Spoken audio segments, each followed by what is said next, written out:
सोलापुरी पद्धतीचा झणझणीत असा 3 किलोच्या प्रमाणात कांदा लसूण मसाला अगदी हातामध्ये घेतलं की मुटका होईल असा. नमस्कार मंडळी, योगिता किचनमध्ये तुम्हा सर्वांचं स्वागत आहे. आज आपण 3 किलोच्या प्रमाणात 1 ते 1.5 वर्ष टिकणारा कांदा लसूण मसाला बनवणार आहोत. आणि तुम्ही बघू शकता येथे आपलं काळं तिखट कांदा लसूण मसाला किती छान असा तयार झालेला आहे.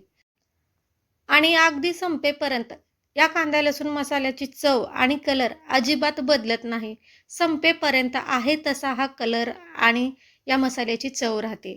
तर हा कांदा लसूण मसाला तयार करण्यासाठी कोणत्या मिरच्या लागणार आहेत, किती प्रमाणात घ्यायच्या आणि मसाला किती घ्यायचा हे सगळं आपल्या या व्हिडिओमध्ये बघणार आहोत.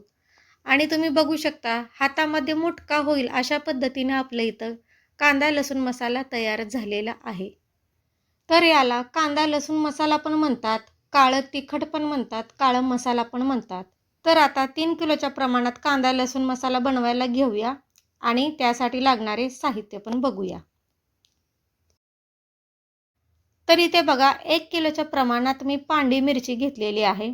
याला गुंटूर मिरच्या पण म्हणतात सोलापूर भागामध्ये. आणि याचं कातडं जाड असतं. आणि ही मिरची घेतली ना त्याची तिखट चटणी भरपूर पडते. आणि अगदी तेलातून काढल्यासारखी याला चमक आहे. एकदम टवटवीत आणि तेजदार अशी ही मिरची आहे. तिखटाला थोडीशी कमी असते. आणि इथं बघा लवंगी मिरच्या घेतलेल्या आहेत. लवंगी मिरची मी 1 किलोच्या प्रमाणात घेतलेली आहे. दिसायला बारीक असतात, थोड्याशा बुटक्या असतात, पण एकदम झणझणीत तिखट असतं. इथे बघा अशा पद्धतीचा एक अर्धा किलो शंकेश्वरी मिरच्या घेतलेल्या आहेत. या शंकेश्वरी मिरच्या दिसायला लांब आणि थोड्याशा नाजूक असतात. आणि या बाडगी मिरची सारखी असते पण कलरला एकदम भारी असते. आणि इथं बघा बॅडगी म्हणजेच काश्मीरी मिरची घेतलेली आहे अर्धा किलो. आणि अशा पद्धतीची मिरची असते. ही जास्त जरा ओलसर असते, लवकर वाळत नाही. आणि इथं बघा अशा पद्धतीने 1 किलो पांढरी मिरची घेतली आहे, 1 किलो लवंगी मिरची घेतलेली आहे, अर्धा किलो बॅडगी मिरची घेतलेली आहे आणि अर्धा किलो शंकेश्वरी. आणि तुम्ही बघू शकता देठं काढून ह्या मिरच्या छान असं उन्हात वाळवायला ठेवायच्या. हाताला थोडंसं तेल लावायचं आणि मग मिरच्या तोडाय घ्यायच्या, म्हणजे जेणेकरून आपला हाताला आग आग होणार नाही.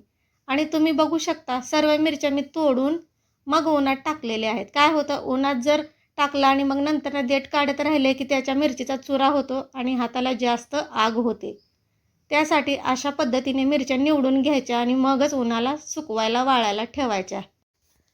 आणि तुम्ही बघू शकता या मिरच्यांचा कलर किती छान आहे, एकदम डार्क लाल. बघून घेताना अशा पद्धतीच्याच एकदम लाल भडक अशा पद्धतीने मिरच्या बघून घ्यायच्या, निवडून घ्यायच्या. महाग का असे ना, पण मिरची कांदा लसूण मसाला करण्यासाठी अशा पद्धतीची लाल भडक मिरची बघून घ्यायची. इथं बघा सर्व मिरच्या आपण उन्हामध्ये कडक छान असं वाळवून घेतलेलं आहे. तर आता आपण मसाला किती प्रमाणात घ्यायचं बघूया.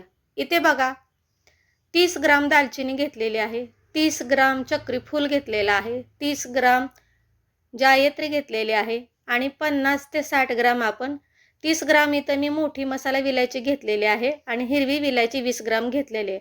हळकुंड 50 ग्राम घेतलेला आहे, सुंठ 50 ग्राम घेतलेला आहे आणि एक जायफळ. आणि इथे बघा 30 ग्राम बडीशोप घेतलेली आहे, 30 ग्राम शहाजिरे घेतलेले आहेत, 30 ग्राम लवंग घेतलेला आहे, 30 ग्राम काळी मिरी घेतलेली आहे आणि 30 ग्राम नागकेशवर घेतलेला आहे.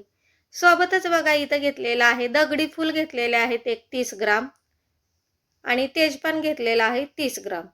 तर इथे बघा मोहरी घेतलेली आहे मी 150 ग्राम आणि तीळ घेतलेला आहे एक पाव किलो 250 ग्राम तीळ घेतलेला आहे. तीळ थोडंसं जास्त वापरायचं. इथं बघा 750 ग्राम मी घेतलेले आहेत धने. धने बारीक छान बुटके बघून घ्यायचे. आणि 1 किलो प्रमाणात तुम्हाला जर करायचं असेल तर 250 ग्राम धणे घ्यायचे, म्हणजेच पाव किलो धणे घ्यायचे. तर मी इथं 3 किलोच्या प्रमाणात मिरच्या करणार आहे, मसाला करणार आहे, त्यासाठी 750 ग्राम धणे घेतलेले आहेत. इथं बघा 150 ग्राम मी जिरे घेतलेले आहेत.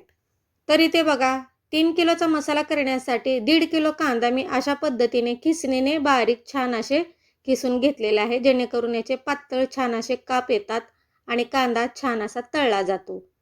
आणि इथं खोबरं घेतलेलं आहे बघा 750 ग्राम इथं खोबरं घेतलेलं आहे, म्हणजेच पाऊण किलो इथं अर्धा किलो आणि पाव किलो अशा पद्धतीने खोबरं घेतलंय. बारीक कट करून घेतलेला आहे 3 किलो मसाला करण्यासाठी. आता आपल्याला सर्व मसाला भाजून घ्यायचा आहे. सुरुवातीला कमी तेलामध्ये कोणकोणते मसाले आपल्याला भाजायचे आहेत ते बघूया. आणि इथे बघा, धने भाजण्यासाठी मी लोखंडाच्या कढईचा वापर केलेला आहे आणि त्याच्यामध्ये थोडंसं तेल ओतलेलं आहे आणि धने छान असे भाजून घ्यायचे आहेत आपल्याला कमी तेलामध्ये. शक्यतो कांदा लसूण मसाला करण्यासाठी, मिरची मसाला करण्यासाठी लोखंडाच्या कढईचा किंवा तव्याचा वापर करायचा. मी इथे सुरुवातीला निम्मे धने घातलेले आहेत तेलामध्ये, निम्मे नंतरनं मी भाजणार आहे. आणि 2 भाग करून भाजायचं, म्हणजे जेणेकरून एकदम टाकलं ना आपले धने नीट भाजले जात नाहीत. त्यासाठी 2 भाग करायचे आणि धने छान असे कमी तेलामध्ये भाजून घ्यायचे. आणि धन्याला छान असा हलकासा डाग पडेपर्यंत भाजायचा. आणि तुम्ही बघू शकता अशा पद्धतीने मी धने छान असे भाजून घेतलेले आहेत. तर आता बघा, कढईमध्ये थोडंसं तेल ओतायचं आणि तीळ भाजायला घ्यायची. थोडं एक चमचा किंवा एक टेबलस्पून घालून आपल्याला इथं मसाला छान असं कमी तेलामध्ये भाजून घ्यायचा आहे. व्हिडिओमध्ये मी सुरुवातीला खसखस दाखवलेलं नव्हतं, पाकिटामध्ये होती तशीच. तर आता आपल्याला तीळ आणि खसखस दोन्ही एकत्र करून कमी तेलामध्ये भाजून घ्यायचं आहे. आणि आपण इथं खसखस घेतलेली आहे, 100 ग्राम घेतलेली आहे खसखस आणि 250 ग्राम आपण इथे तीळ घेतलेलं आहे. खसखस तीळ अशी छान भाजून झालेली आहे, काढून घेतलेलं आहे. आता घालायचे 1-150 ग्राम मोहरी. तर बघा, गॅस लहान मोठा करून आपल्याला हा मसाला छान असा कमी तेलामध्ये सुरुवातीला भाजून घ्यायचा आहे. तीळ, खसखस, धने, मोहरी, जिरे आपल्याला हे कमी तेलामध्ये भाजून घ्यायचे आहेत. मोहरी भाजून झालेली आहे आपली. थोडंसं तेल घालून आपल्याला इथे जिरे पण भाजून घ्यायचे आहेत. आणि तुम्ही बघू शकता अशा पद्धतीने सारखं फिरवत राहायचं, जेणेकरून आपला मसाला करपू नये. सतत आपल्याला असं फिरवून झालं की तुम्ही बघू शकता इथं जिऱ्याचा कलर छान असा बदललेला आहे आणि काढून घेतलेले आहेत. याच तेलामध्ये, कमी तेलामध्ये आपल्याला शहाजिरे आणि बडीशोप छान असे भाजून घ्यायचे आहेत. आणि जास्त तेल वगैरे काही टाकायचं नाही. सुरुवातीला आपण हे मसाले कमी तेलामध्ये भाजून घेत आहोत. आणि इथं हा मसाला आपण जिरे, बडीशोप भाजून झालेली आहे, काढून घेतलेली आहे. इथे बघा, थोडंसं तेल घालून आपल्याला जायत्री पण भाजायची आहे. जायत्री पण छान अशी फुलेपर्यंत आपल्याला भाजून घ्यायची आहे कमी तेलामध्ये. इथे बघा, छान असा आपल्या जायत्रीचा पण कलर बदलत आलेला आहे आणि भाजून झालेली आहे, काढून घेऊया. आतापर्यंत आपण कमी तेलामध्ये धणे, मोहरी, जिरे, तीळ सगळं भाजून घेतलेलं आहे. तर आता तेलामध्ये कोणकोणते मसाले आपल्याला भाजायचे आहेत हे पण बघूया. तर मी इथं तेलामध्ये घातलेले आहेत बघा, लवंग, मिरी आणि नागकेशवर. हे सगळं आपल्याला तेलामध्ये छान असं फुलून येईपर्यंत भाजायचे आहेत. इथं मी सर्व मसाले तिन्ही एकत्र टाकलेले आहेत, कारण या मसाल्यांना भाजायला एकच वेळ लागतो. त्यासाठी तिन्ही मसाले मी एकत्र घातलेले आहेत आणि छान असा हा मसाला फुलेपर्यंत आपल्याला भाजून घ्यायचा आहे. तुम्ही बघू शकता इथं आपला मसाला छान असा फुललेला आहे, काढून घेऊया. तुम्हाला जर 1 किलोच्या प्रमाणात मसाला करायचा असेल, तर 3 किलो मसाल्यासाठी आपण जे 30-30 ग्राम मसाले घेतलेले आहेत, त्याच्यातले तुम्ही 10-10 ग्राम करून मसाले घ्या. आणि जे आपण मोहरी, जिरे 150 प्रमाणात घेतलेला आहे, 1 किलो मसाल्यासाठी तुम्ही 50-50 ग्रामचा वापर करा. इथे बघा, तेलामध्ये मी चक्री फूल घातलेलं आहे. चक्री फूल असं छान फुलेपर्यंत भाजून घेतलेले आहेत. याच्यामध्ये आपल्याला टाकायचं आहे दालचिनी. आणि आता ही दालचिनी पण आपल्याला तेलामध्ये छान अशी भाजून घ्यायची आहे. मी तुम्हाला 1 किलोच्या प्रमाणात सुद्धा डिस्क्रिप्शन बॉक्समध्ये मसाल्याची लिस्ट देणार आहे, तुम्ही बघू शकता. येतं बघा, दालचिनी मसाला आपला भाजून झालेला आहे. आता आपल्याला मसाला विलायची आणि हिरवी विलायची दोन्ही एकत्र करून भाजायचे आहेत. इथे बघा, आता थोडंसं तेल ओतूया आणि हा मसाला छान असं फुलेपर्यंत आपल्याला भाजून घ्यायचे आहेत. तुम्ही बघू शकता इथं थोडंसं तेल ओतूया आणि आता तेलामध्ये टाकल्यानंतर या मसाला विलायची छान अशा मोठ्या होतात, फुलल्या जातात. आणि हे बघा, आपला मसाला छान असं मसाला विलायची भाजलेली आहे, काढून घेऊया. आता आपल्याला सुंठ आणि हळकुंड भाजून घ्यायची आहे. हळकुंड आणि सुंठ मी थोडंसं खलबत्त्यामध्ये कुटून घेतलेलं आहे, जेणेकरून हळकुंड आणि सुंठ छान असं आतपर्यंत भाजला जाईल. सोबतच मी जायफळ पण थोडीशी कुटून घेतलेली आहे आणि ते पण आपण याच्यामध्ये थोडंसं मिक्स केलेलं आहे. सुंठ छान असं हलकंसं तेलात आपल्याला फुलेपर्यंत भाजून घ्यायचं आहे आणि तुम्ही बघू शकता सुंठ आपली छान असं तेलामध्ये आपण भाजत आहोत. थोडंसं तेल टाकलेलं आहे आणि सुंठ छान अशी आपली भाजत आलेली आहे. काढून घेऊया. तर अशा पद्धतीने आपण सुंठ भाजून घेतलेलं आहे. कढईमध्ये थोडंसं तेल ओतूया आणि हे हळकुंड तेलामध्ये छान फुलेपर्यंत आपल्याला भाजून घ्यायचे आहेत. अशा पद्धतीने कुटून घेतलं की छान असं आतपर्यंत तळलं जातं आणि सोबतच मी कुटून घेतलेली जायफळ पण टाकलेली आहे. दोन्ही मिळून सुंठ आणि हळकुंड छान असं आपण तेलामध्ये भाजून घेत आहोत. आणि माझं खडा हिंग दाखवायचं तुम्हाला राहिलेलं आहे.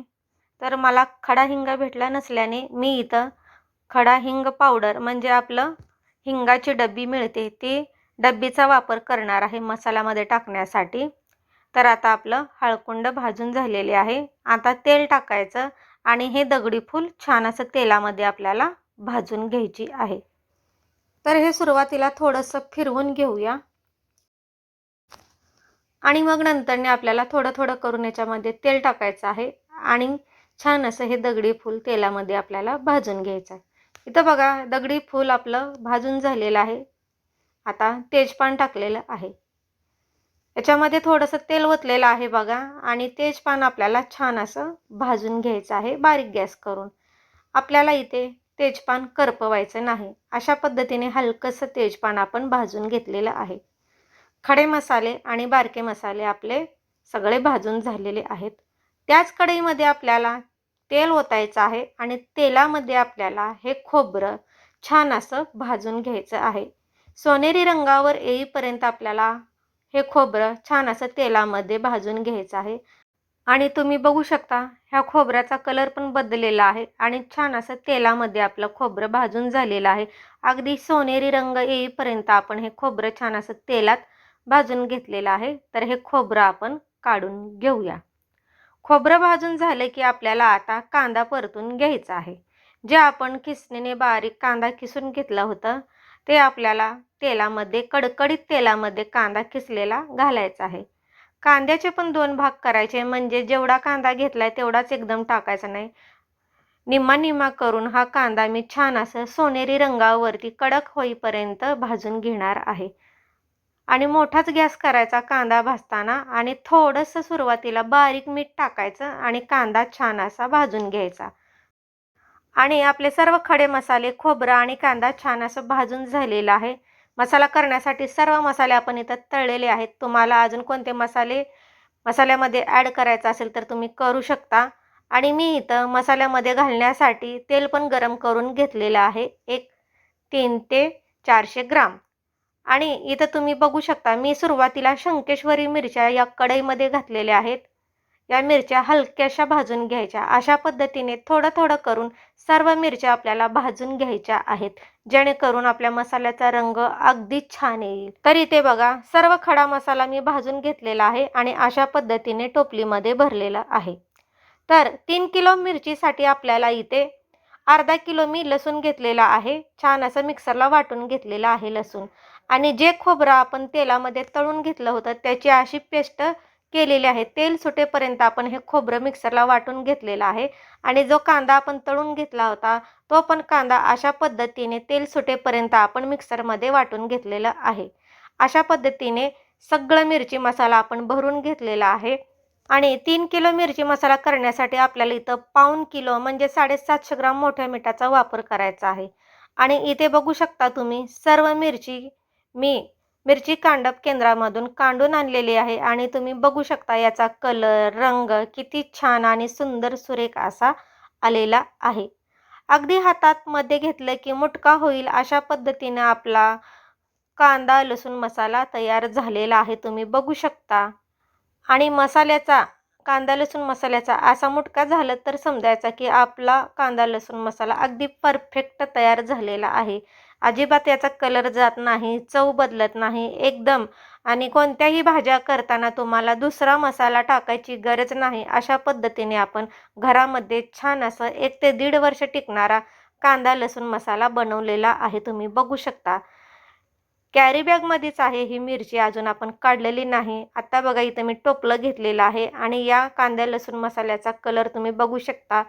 अगदी सुरेख असा आलेला आहे आणि सर्व असं ढेकूळ-ढेकूळ म्हणजे गाठी-गाठी झालेल्या आहेत. अशा पद्धतीने मिरची काढली की समजायचं की आपला मसाला बिघडलेला नाही, एकदम छान असा तयार झालेला आहे. मसाला काढून आणला की टोपलीमध्ये काढायचा आणि थोडासा थंड होऊ द्यायचा. मगच काचेच्या बरणीमध्ये भरायचं आणि तुम्ही बघू शकता हातामध्ये घेतलं तर छान असा आपला 1 सेकंदामध्ये चटणीचा मुटका होतो, मसाल्याचा मुटका होतो. आणि हाताचा तुम्ही कलर बघू शकता. हाताला सुद्धा माझ्या कलर लागलेला आहे चटणीचा. किती छान असं आपली इथं चटणी म्हणजे कांदा लसूण मसाला, काळा मसाला, काळं तिखट तयार झालेला आहे. आजचा कांदा लसूण मसाल्याचा व्हिडिओ तुम्हाला कसा वाटला कमेंट करून नक्की सांगा. व्हिडिओ आवडल्यास लाईक करा, चॅनेलला सबस्क्राईब करा, शेअर करा. बनवून बघा, साध्या सोप्या पद्धतीने बनवलेलं आहे. धन्यवाद.